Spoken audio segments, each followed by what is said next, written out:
جو سیاسی جماعتیں ہیں وہ بھی نہیں چاہتی کہ الیکشن ہوں، اس لیے تمام جو الزام یا تمام جو ملبہ ہے وہ اسٹیبلشمنٹ پر ڈال دینے سے مسئلہ حل نہیں ہوگا۔ حقیقت تو یہ ہے کہ میری اطلاعات کے مطابق نواز شریف صاحب بھی ابھی پاکستان نہیں آ رہے۔ جی ہاں، نواز شریف ابھی پاکستان نہیں آ رہے، بلکہ یہاں تک اطلاعات ہیں کہ پچھلے جو 16 ماہ کی جو حکومت رہی پی ڈی ایم کی، اس کے اندر بہت سارے مسلم لیگ نون کے خصوصاً وزراء ہیں جن کے اوپر بہت سارے کرپشن کے الزامات ہیں، اور جو مقتدر حلقے ہیں ان کے پاس ان کے ثبوت بھی آگے ہیں، اور آئندہ چند دنوں میں ہو سکتا ہے کہ ان کے خلاف کیسز بھی کھل جائیں۔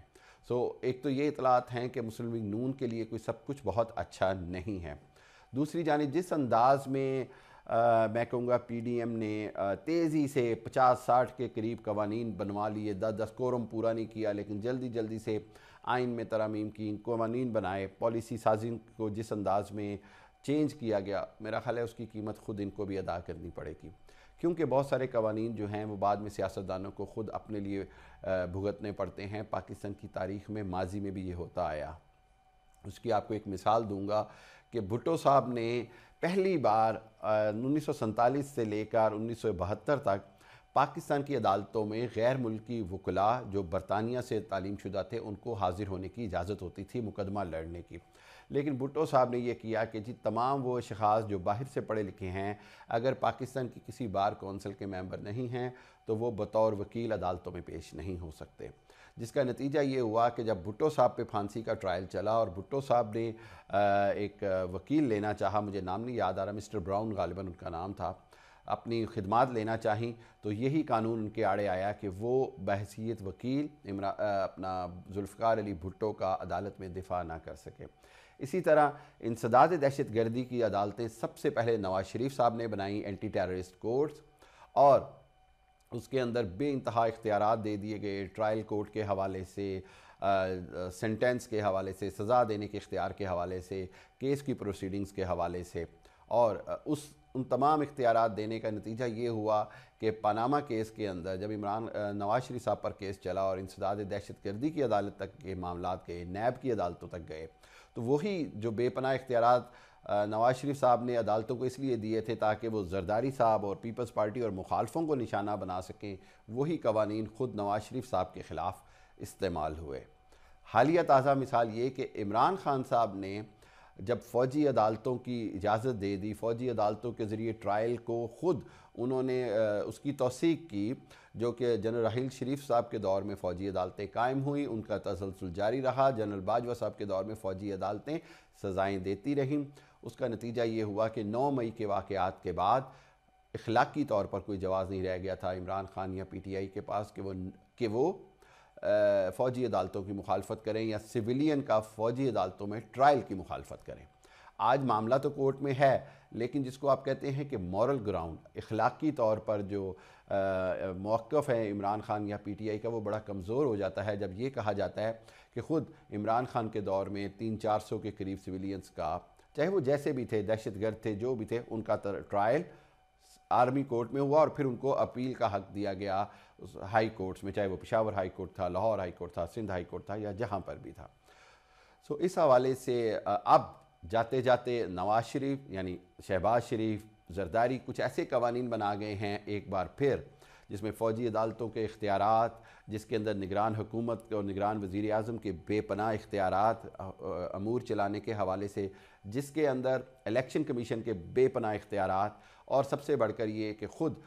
پاکستان کی جو سیکیورٹی ادارے ہیں اور ایجنسیاں ہیں ان کو ڈیٹینشن کے حوالے سے، یعنی بغیر عدالت میں پیش کیے گرفتاری کے حوالے سے ایک بہت 50 دن تک کی مدت دے دی گئی ہے، جو کہ 14 دن یا 7 دن ہوتی تھی، اب ان لمیٹڈ سی مدت کا اختیار دے دیا گیا۔ تو یہ سارے اختیارات آج جو دیے ہیں، یہ سوچ کر کے اس کے خلاف پی ٹی آئی کو ختم کرنے کے لیے، عمران خان کے خلاف یا عمران خان کے ساتھیوں کو توڑنے کے لیے، یہ سب جو تبدیلیاں ہیں آئین کے اندر، قانون کے اندر یا قانون بنائے گئے ہیں، اس سے فائدہ اٹھایا جائے گا اور عمران خان یا پی ٹی آئی کو ختم کیا جائے گا۔ تو میں یہاں بتاتا چلوں کہ نواب اختر مینگل نے پچھلے دنوں اسی کے بعد نواز شریف صاحب کو خط بھی لکھ دیا کہ آپ کے اس بنائے ہوئے قانون کی وجہ سے، آپ کے اس بنائے ہوئے قانون کی وجہ سے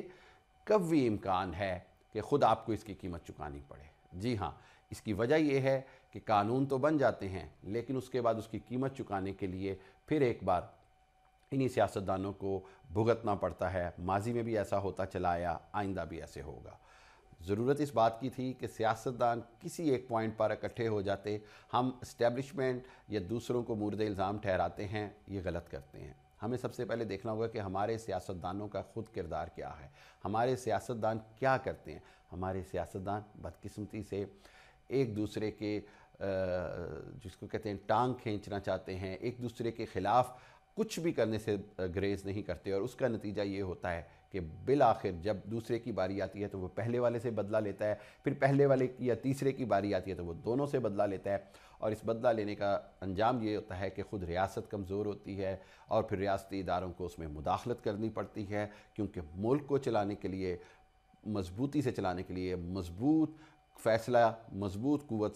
فیصلہ سازی اور قوت ارادی کی ضرورت ہوتی ہے، اور اس کے ساتھ ساتھ سیاستدانوں کی اپنی کمزوریاں، غلطیاں، کرپشن کی کہانیاں، اپنے مقدمات کو ختم کرانا، اپنے ذاتی مفادات کی قانون سازی کرنا، اس سب کا نتیجہ یہ ہوتا ہے کہ اس کے بعد پھر اسٹیبلشمنٹ کو انٹروین کرنا پڑتا ہے، مداخلت کرنی پڑتی ہے۔ خدا را یہ بات سیاستدانوں کو سمجھنی پڑے گی، یہ بات سیاستدان سمجھیں گے تو ہی پاکستان کا مستقبل محفوظ ہوگا۔ میں یہ سمجھتا ہوں کہ آئندہ آنے والے دنوں میں حالات جو ہے وہ مزید جس کو کہتے ہیں کہ خطرناک رخ اختیار کر سکتے ہیں۔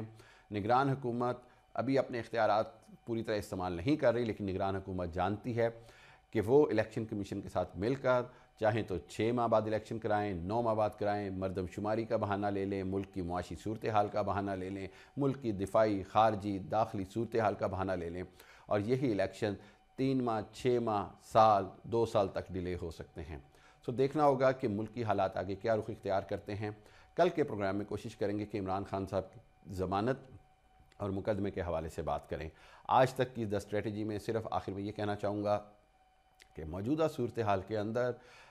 سیاسی جماعتیں، تمام سیاسی جماعتیں مجھے مشکل میں نظر آ رہی ہیں، چاہے وہ پیپلز پارٹی ہو، چاہے وہ نون لیگ ہو اور پی ٹی آئی، اور عمران خان تو پہلے ہی زیر عتاب ہیں، لیکن فضل الرحمان اور پی ڈی ایم، پوری پی ڈی ایم بھی آئندہ آنے والے دنوں میں مشکلات میں گھرتی نظر آ رہی ہے، اور اس کی وجہ اور کوئی نہیں ہوگا، اس کی وجہ ان کی اپنے وہ غلط فیصلے ہوں گے جس کی بنا پر انہوں نے یہ ایک بے دریغ سی اور بلا وجہ سی قانون سازی کی، اور آئندہ آنے والے دنوں میں ان کو اس کی بھاری قیمت چکانی پڑ سکتی ہے۔ اپنا خیال رکھیے گا۔ دا اسٹریٹجی کے ساتھ ڈاکٹر حامد خان المشرقی کو اجازت دیجیے۔ اللہ حافظ۔